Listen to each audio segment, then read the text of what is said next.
저는 오늘 출애굽기 40장 17절에서 38절 본문을 가지고 설교를 하겠습니다.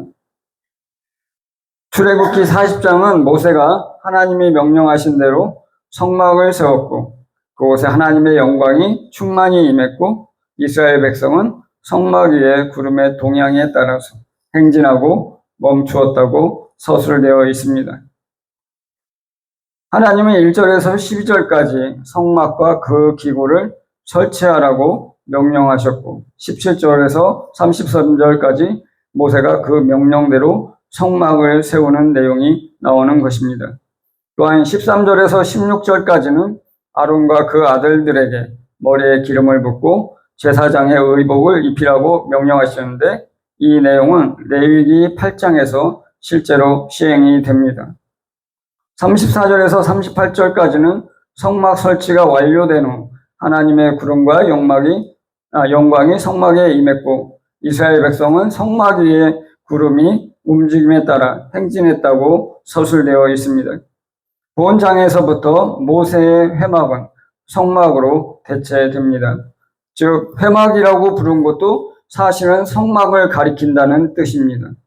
성막이 완성되었으므로 더 이상 모세의 회막이 필요하지 않게 되었습니다. 그리고 이 시내산에서 설치된 성막은 나중에 이스라엘의 다윗의 왕국이 세워지고 나서 솔로몬 성전으로 대체됩니다.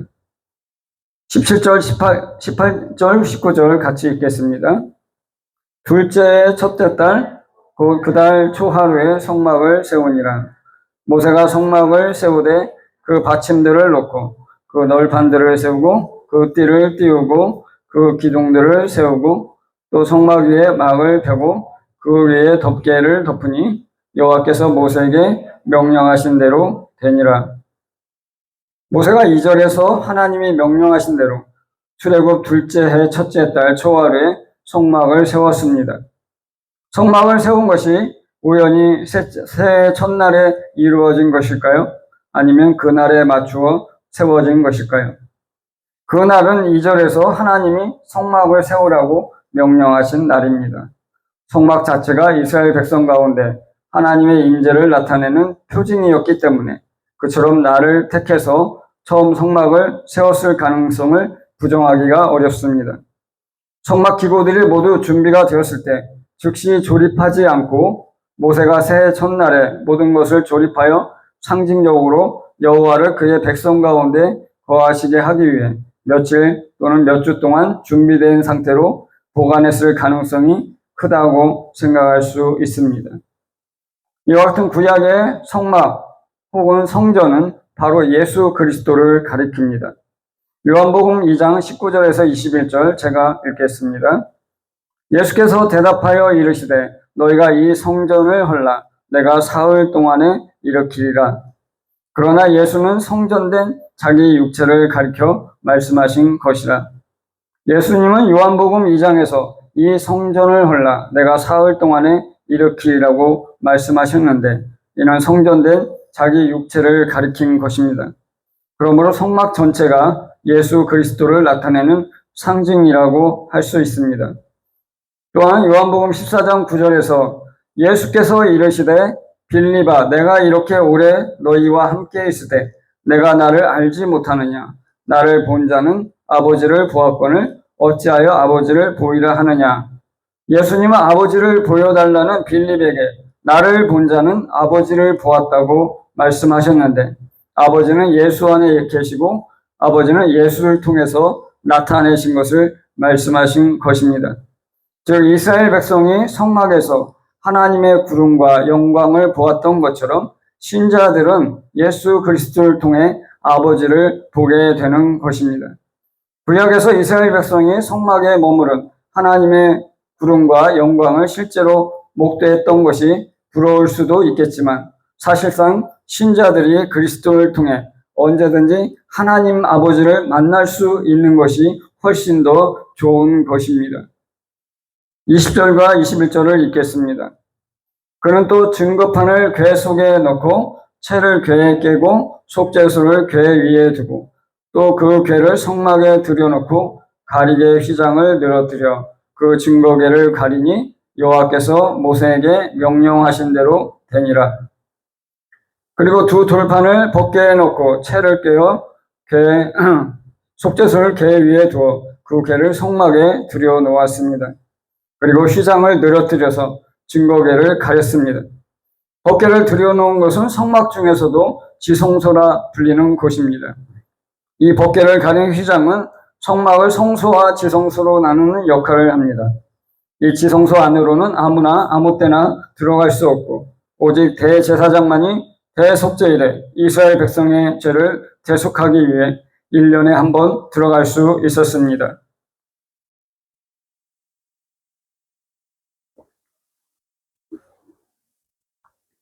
이 성소와 지성소를 가르는 휘장은 예수님이 십자가에서 죽으신 후에 위에서 아래로 찢어져 둘로 나뉘었습니다. 마태복음 27장 51절입니다. 이에 성소 휘장이 위로부터 아래까지 찢어져 둘이 되고, 마가복음 15장 38절 이에 성소 휘장이 위로부터 아래까지 찢어져 둘이 되니라. 누가복음 23장 45절 성소의 휘장이 한가운데가 찢어지더라. 이렇게 공관복음에서 공통적으로 성소의 휘장이 완전히 찢어져서 둘이 되었다는 고백이 나오고 있습니다. 이는 예수 그리스도의 십자가의 공로로 인해서 하나님과 인간 사이에 막고 있던 담이 무너진 것이며 그리스도께서 그 길을 이루어 주신 것을 가리킵니다. 그러므로 그리스도의 부여를 힘입어서 그리스도를 믿는 자들은 언제든지 하나님께 나아갈 담력을 얻게 되었습니다. 그러면 이 법궤가 가리키는 것은 무엇일까요? 바로 태초부터 계신 말씀. 이 말씀이 하나님과 함께 계셨으니 그 말씀은 곧 하나님이시라는 말씀이 생각나게 합니다. 즉 진리의 말씀, 생명의 말씀이신 예수 그리스도를 직접적으로 가리키는 것입니다. 22절에서 25절을 같이 읽겠습니다. 그는 또 회막안 곧 성막 북쪽으로 휘장 밖에 상을 놓고 또 여호와 앞 그 상 위에 떡을 진설하니 여호와께서 모세에게 명령하신 대로 되니라. 그는 또 회막안 곧 성막 남쪽에 등잔대를 놓아 상과 마주하게 하고 또 여호와 앞에 등잔대에 불을 켜니 여호와께서 모세에게 명령하신 대로 되니라. 휘장 밖에 성막 북쪽으로 상을 놓고 그 상 위에 떡을 진설했습니다. 이 떡은 매 안식일마다 새 것으로 교체되었습니다. 또한 남쪽에는 등잔대를 놓아 상과 마주하게 하고 등잔대에 불을 켰습니다. 제사장은 매 저녁마다 등잔대에 불을 밝혀야 했습니다. 등잔대의 불이 성막의 어두움을 비추는 것처럼 하나님은 어두운 세상을 비추는 빛이 되십니다. 이러한 진설병과 등잔대는 바로 예수 그리스도를 가리키는 모형이라고 할 수 있습니다. 왜냐하면 예수님이 복음서에서 그렇게 말씀하신 기록이 있기 때문입니다. 요한복음 6장 35절입니다. 예수께서 이르시되 나는 생명의 떡이니 내게 오는 자는 결코 줄이지 아니할 것이요 나를 믿는 자는 영원히 목마르지 아니하리라. 요한복음 1장 9절입니다. 참빛 그 세상에 와서 각 사람에게 비추는 빛이 있었나니 사도 요한은 예수님을 참빛이라고 하였고 세상에 와서 각 사람에게 비추는 생명의 빛이라고 증언하였습니다. 요한복음에서 예수님은 자신을 생명의 떡 또는 하늘에서 내려온 떡이라고 하셨습니다. 사도 요한도 요한복음 1장에서 예수님을 참빛이라고 고백했습니다. 따라서 예수님은 생명의 떡이고 생명의 빛입니다. 허브교회 성도 여러분, 예수 그리스도만이 저와 여러분의 생명입니다. 예수 그리스도만이 저와 여러분의 보증이 됩니다. 예수님을 믿는 자만이 하나님의 심판을 넘어갈 수 있습니다. 왜냐하면 예수님만이 생명의 떡이고 생명의 참 빛이기 때문입니다. 예수님을 여러분 자신의 생명으로 인정하고 고백하시기를 축복합니다. 영원한 생명의 주인이신 하나님께로 나아갈 수 있는 것은 오직 예수님의 이름뿐입니다. 예수로 살고 예수로 죽는 자가 영생을 누리는 것입니다. 부와 명예와 권력과 성공이 여러분의 생명을 보장하지 않습니다. 그런 것들은 잠시 이 세상에서만 유효한 것입니다. 예수 그리스도 외에 자기 생명으로 삼고 있는 모든 것들을 지금 이 시간 하나님 앞에 고백하고 내려놓기를 예수님의 이름으로 권면합니다. 26절, 27절 같이 읽겠습니다. 그가 또 금향단을 회막한 회장 앞에 두고 그 위에 향기로운 향을 사르니 여호와께서 모세에게 명령하신 대로 되니라. 모세가 금향단을 성막한 휘장 앞에 두고 그 위에 향기로운 향을 살렸습니다. 지성소로 들어가는 휘장을 바로 앞에 두고 성소를 위한 모든 기구의 배치가 맞춰졌습니다. 이 향은 이스라엘 백성이 하나님이 지시하신 대로 성막에서 분향하기 위해 특별히 제조한 것입니다.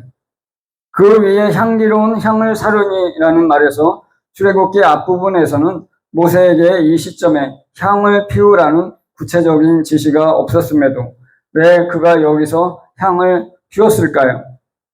그 이유는 그가 아론 제사장들의 실제 위임식 이전에 하나님의 제사장으로서 기능했기 때문입니다. 결국 제사장들이 향 피우는 일을 맡겼지만 지금은 모세만이 향을 피울 자격이 있기 때문입니다. 금향단은 성도의 기도를 상징하는 중요한 성물입니다. 성소와 지성소 사이에 위치한 이 향단의 조석으로 분향이 이루어졌습니다. 금으로 만들어진 이 향단은 하나님 앞에서 성도들의 기도가 향기로운 향처럼 올라간다는 의미를 담고 있습니다. 또한 금은 변하지 않고 오래 견디기에 성도들의 기도가 변함없이 하나님께 상달된다는 것을 나타냅니다. 한편 향단의 네 뿔은 자비를 베푸는 곳으로 여겨졌으며 일부 죄인들이 이 뿔을 잡으면 보호를 받을 수 있었다고 합니다. 금향단에서 올라가는 향연이 성도의 기도를 상징한다면 저는 금향단이 바로 예수 그리스도를 가리킨다고 생각합니다. 예수님은 제자들에게 그의 이름으로 기도하라고 가르치셨습니다. 요한복음에서 예수님은 너희가 무엇이든지 내 이름으로 구하면 내가 다 이루리라고 하셨고 이는 아들을 통해 아버지께서 영광을 받으시게 하려는 것이라고 설명했습니다. 또한 예수님은 너희가 내 안에 거하고 내 말이 너희 안에 거하면 무엇이든지 원하는 대로 구하라고 그리하면 이루리라고 말씀하셨습니다. 이러한 가르침은 신실하고 참된 삶을 위해 기도하라는 의미를 내포합니다. 요한 1서에서도 그의 뜻대로 무엇을 구하면 들으심이라고 하였고 예수님은 또한 구하라 그러면 받을 것이니 너희 기쁨이 가득할 것이다 라고 말했습니다. 이러한 가르침들은 신자들에게 예수 이름으로 기도할 때 응답받을 것이라는 확신과 용기를 줍니다. 즉 금향단을 통해 향연이 올라가는 것처럼 우리가 하는 기도는 예수 그리스도의 이름으로 하나님께로 올라가는 것입니다. 28절과 29절을 같이 읽겠습니다. 그는 또 성막문에 휘장을 달고 또 회막의 성막문 앞에 번제단을 두고 번제와 소제를 그 위에 드리니 여호와께서 모세에게 명령하신 대로 되니라. 모세가 성막문에 휘장을 달았는데 성막의 정문은 성막 동쪽 끝에 있었습니다. 회막의 성막 문 앞에 번제단을 두고 번제와 소제를 그 위에 드렸습니다. 번제단은 노수로 제작되었는데 제물을 불태워 드리는데 사용되었습니다. 30절에서 32절을 같이 읽겠습니다. 그는 또 물두멍을 회막과 제단 사이에 두고 거기에 씻을 물을 담으니라. 모세와 아론과 그 아들들이 거기서 수족을 씻되 그들이 회막에 들어갈 때 제단이 가까이 갈 때에 씻었으니 여호와께서 모세에게 명령하신 대로 되니라. 모세가 노수로 만든 물두멍을 회막과 제단 사이에 두고 거기에 씻을 물을 담았습니다. 거기에서 모세와 아론과 그의 아들들이 손발을 씻었습니다. 그들이 회막에 들어갈 때와 제단에 가까이 갈 때에 씻었습니다. 이렇게 상황을 구분해서 설명한 것은 제단에 대한 일이 아니라도 떡과 기름과 향을 구체하기 위해서 성막으로 들어가야 할 때가 있기 때문입니다. 오히려 이 일들이 제사장들이 상번제 외에 365일 해야 하는 직무입니다. 31절에서 모세와 아론과 그 아들들이 거기서 수족을 씻대라는 구절은 마치 둘째 첫째 달 초하루에 성막을 세운 바로 그날에 모세와 아론과 그의 아들들이 손과 발을 씻은 것처럼 생각할 수 있게 합니다. 히브리어 원문을 잘 번역해보면 그러한 씻음이 성막을 조립한 직후가 아니라 미래에 있을 것이라는 사실이 분명합니다. 31절은 불완전 시제의 동사를 사용해서 미래의 관점을 계속 이어가며 제사장 위임식에서 묘사되는 씻는 행위를 예상합니다. 33절을 같이 읽겠습니다. 그는 또 성막과 제단 주위뜰에 포장을 치고 뜰문에 휘장을 다니라. 모세가 이같이 역사를 마치니. 모세가 마지막으로 성막과 제단 주위뜰에 포장을 치고 뜰문에 휘장을 달았습니다. 뜰과 그 입구의 휘장은 모세가 마지막으로 조립한 항목인데 이는 27장 9절에서 19절에서 주어진 원래 명령과 40장 8절에서의 최근 명령과 일치합니다. 이 마지막 단계는 성막을 세우고 해체하는 연대순의 예로서 반드시 수행된 것은 아닙니다. 모세가 이번에 성막을 세울 때 성막을 먼저 세우고 뜰을 마지막에 세웠지만 이스라엘 백성이 광야에서 새로운 장소에 도착할 때마다 성막 자체를 먼저 세우고 뜰을 나중에 세웠다는 증거는 없습니다. 민수기 3, 4장에서는 성막을 세우고 해체하는 것이 성막 노동자들의 공동 작업이라는 인상을 주는데 한 부분이 처리되기를 기다렸다가 다음 부분으로 넘어가지 않고 레위인의 여러 분파가 동시에 협력해서 성막의 여러 부분을 세우거나 해체했습니다. 모세가 이같이 역사를 마치니 해서 그가 모든 일을 혼자 하지는 않았을 것입니다.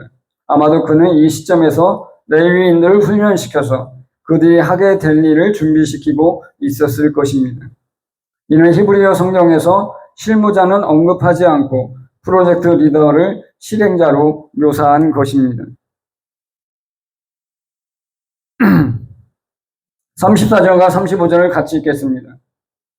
구름이 회막에 덮이고 여호와의 영광이 성막에 충만하며 모세가 회막에 들어갈 수 없었으니 이는 구름이 회막 위에 덮이고 여호와의 영광이 성막에 충만함이었으며 회막이 완성되자 구름이 회막에 덮이고 하나님의 영광이 성막에 충만해졌습니다. 구름이 회막 위에 덮이고 하나님의 영광이 회막에 충만했기 때문에 모세가 회막에 들어갈 수 없었습니다. 그것은 이스라엘 백성이 시내산에 도착한 이후 산 꼭대기에서 보았던 구름이고 모세가 진영 밖에 세운 작은 회막 입구에서 하나님의 임재를 나타냈던 구름과 동일했습니다. 그것은 하나님께서 자신을 나타내시기로 선택하신 방법, 즉 보이지 않는 하나님의 상징을 나타내는 가시적인 임재였습니다. 사람과 식물, 동물에게 무자비하게 태양이 내리쬐는 덥고 건조한 광야에서 낮 동안의 구름은 시원하고 자비로운 그늘을 제공하는 신성한 친절을 나타냈습니다. 그러나 구름은 그 이상이었습니다.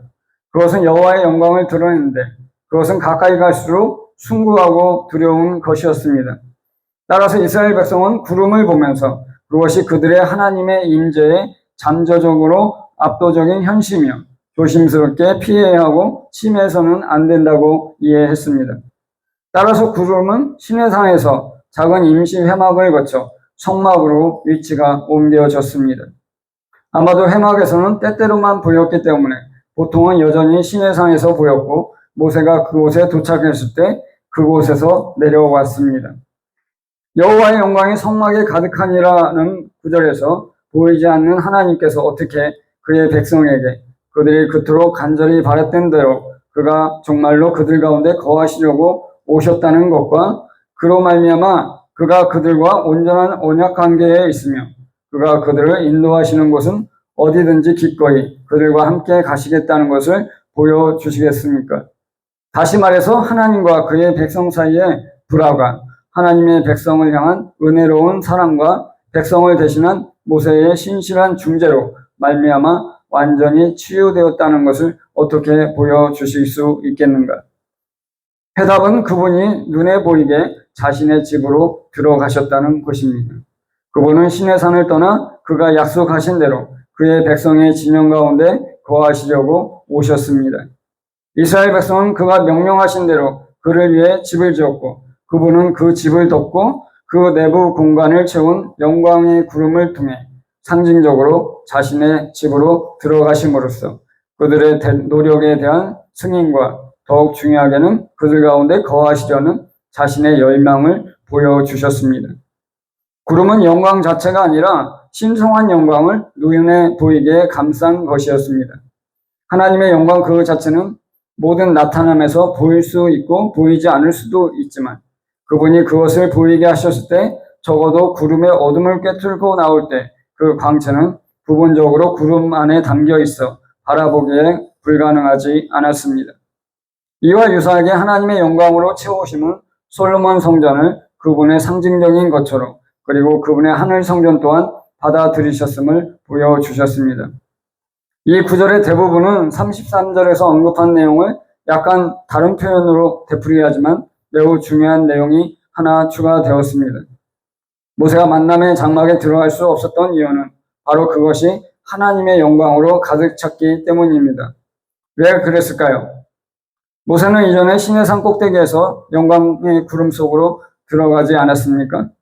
성막이 세워지기 전에는 하나님과 대화하는 장소 역할을 했던 작은 모세의 회막 안에 있었고 하나님의 영광이 바로 몇 피트 떨어진 입구에 내려오지 않았습니까? 그리고 다른 경우에도 하나님의 영광 바로 옆에 서 있지 않았습니까? 이 모든 이전의 하나님과의 만남은 실제로 일어났습니다. 그러나 이제 모세는 성막에 들어갈 수 없었습니다. 그는 방금 전까지 검사하고 세웠으며 따라서 성막의 구성 요소 주위에 있었고 기구가 놓였을 때 분명히 그 안에 있었습니다. 그렇다면 하나님이 들어가신 후에는 왜 들어갈 수 없었을까요? 답은 성막이 이제 하나님의 집이며 다른 누구의 집도 아니라는 것입니다. 모세가 성막 건축 감독이었기에 성막 전체를 드러나들었지만 이제는 성막에 들어가는 것이 적절하지 않습니다. 이는 현대에 집을 지은 건축업자가 열쇠를 보관하고 자신이 지은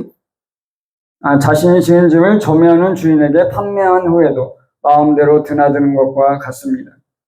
새 집은 새 주인이 들어오면 전적으로 그의 것이며 건축업자의 것이 아닙니다.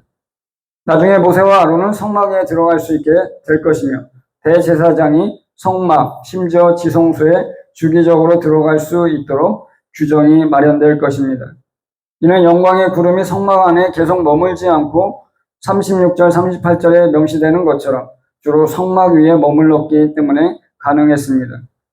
그러나 하나님께서는 영광을 통해 자신의 집을 점유하고 일시적으로 다른 모든 사람을 막으심으로써 모세와 모든 이스라엘 백성에게 그 집이 이제 전적으로 하나님의 것이며 그들이 그 집을 짓게 된 바로 그 목적이라는 것을 보여주셨습니다. 36절에서 38절을 읽겠습니다. 구름이 성막 위에서 떠오를 때에는 이스라엘 자손이 그 모든 행진하는 길에 앞으로 나아갔고 구름이 떠오르지 않을 때에는 떠오르는 날까지 나아가지 아니하였습니다. 낮에는 여호와의 구름이 성막 위에 있고 밤에는 불이 그 구름 가운데에 있음을 이스라엘 온 족속이 그 모든 행진하는 길에서 그들의 눈으로 보았더라. 성막 위에서 구름이 떠오를 때에는 이스라엘 자손이 앞으로 나아갔고 구름이 떠오르지 않을 때에는 떠오르는 날까지 나아가지 않았습니다. 낮에는 구름이 성막 위에 있고 밤에는 불이 그 구름 가운데에 있는 것을 이스라엘 온 족속이 그들의 눈으로 보았습니다. 이 구절들은 민수기 9장에도 거의 그대로 반복되며 현재 문맥을 이스라엘 백성의 최종 여정과 하나님의 성막과 그들의 이야기를 연결시킵니다. 두 문맥 사이에는 약 48일의 기간이 남아 있습니다. 둘째 첫째 달 첫째 날에 성막에 세워졌고 이스라엘 백성이 시내산을 떠난 것은 둘째 달 20날입니다. 그 48일 동안 레위기 전체와 민수기 1장 1절에서 10장 11절에 설명된 지침과 활동이 일어납니다. 성막 위에는 보통 구름이 머물러 있었는데 구름이 성막 위에서 떠오를 때마다 이스라엘 백성은 그들이 진쳤던 곳에서 출발해야 했습니다. 그들은 시내산에 도착하기 전에 구름의 인도를 받는 기본적인 방법을 배웠습니다.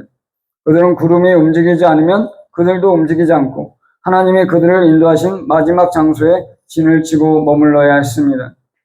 시내산에 오기 전에 낮에는 어두운 구름으로 밤에는 불기둥으로 나타났던 것처럼 이제는 성막 위에 머물면서 낮에서 밤으로 밤에서 낮으로 모습을 바꾸었습니다. 한때 비교적 멀리 떨어져 있던 구름은 이제 그들의 진영 중앙에 곧 하나님이 그의 성막 안에 거주하시는 곳 바로 위에 있었습니다. 그들은 항상 구름을 볼 수 있었으므로 항상 그들의 여정을 인도할 수 있었습니다. 성막은 하나님께서 그의 백성 가운데 임재한다는 상징이 되었습니다. 성막 위에 떠 있는 영광의 구름은 그의 임재와 인도하심을 나타내는 또 다른 상징이었습니다. 출애굽기가 여기서 끝나고 이스라엘 역사에서 새로운 장이 시작되려 한다는 것을 묵시적으로 깨닫게 합니다. 그들의 하나님께서 그들을 인도하실 시내산으로의 여정이 시작되려 하는 것입니다. 모세오경에서 모세의 다음 말씀은 성막 이야기를 이어갑니다. 이는 성막이 그 이후로 하나님께서 모세와 모세를 통해 이스라엘 백성에게 말씀하시는 장소가 될 것임을 확증합니다. 보이지 않는 유일하신 참 하나님은 더 이상 멀리 떨어진 시내산에서 말씀하지 않고 이제 그들 한가운데서 백성의 대표자인 모세에게 말씀하십니다. 이것이 아무리 훌륭하더라도 그것은 교회 공동체 백성들이 누릴 수 있는 하나님과의 친밀함, 그리고 죄를 회개하고 그리스도를 통해 주시는 하나님의 구원의 선물을 신뢰하는 모든 개인이 누릴 수 있는 하나님의 직접적인 내주하심의 그림자에 불과합니다. 그리스도는 새 언약의 새 모세이며 영원히 존경받고 받아들여진 대표자이고 구원자이고 입법자이고 율법의 완성자이고 그리고 하늘의 성전이십니다. 허브교의 성도 여러분, 하나님의 임재가 성막 안으로 들어왔다는 것은 더 이상 하나님이 멀리 계시지 않고 이스라엘 백성들 가운데 거한다는 뜻입니다. 신약에서 성령 하나님은 사람 안에 임재하시고 내주하십니다. 이스라엘이 그렇게 사모했던 하나님의 임재가 시내산 꼭대기에서부터 성막으로 그리고 성막으로부터 사람 안으로 더욱 가까이 다가오는 것입니다. 그리스도의 신자들은 이제 하나님의 영, 성령님과의 교통을 통해 그리스도를 더욱 알게 되고 하나님의 뜻을 따라 기도할 수 있게 되었습니다. 그런데 지금 허브교회 성도들은 성령님과의 교통에 매진하고 있는지 걱정이 됩니다. 교회가 외진 곳에 있지만 주차하기 쉽고 언제든지 기도할 수 있는데 교회에 나오는 것을 힘들어하고 의무적으로 나오는 것을 보면서 안타깝고 하나님께 죄송한 마음입니다. 기도하는 것이 내 영혼을 깨우고 새 힘을 얻게 하는 것인데 그것을 사모하기보다 내 필요와 욕구를 아뢰기 위한 도구로만 생각하는 듯해서 더욱 안타깝습니다. 기도해도 말씀해 주지 않는다고 하면서 기도하기를 포기하는 모습도 보입니다. 이는 마치 나는 원하지만 성령님이 나와의 교제를 원하지 않는 것처럼 말하고 있는 것입니다. 그러나 예수님이 성령이 오시면 그가 가르치고 깨닫게 하고 생각나게 할 것이라고 말씀하신 것을 기억하십시오. 성령을 통해서야 예수를 알고 만나고 닮아갈 수 있게 됩니다. 왜냐하면 성령은 예수의 영이기 때문입니다. 성령이 내 안에 오셔서 내가 하나님의 성전이 되게 하십니다. 허브교의 모든 성도 여러분이 성령님과의 교제에 더욱 매진하시기를 예수님의 이름으로 축복합니다. 같이 기도하겠습니다.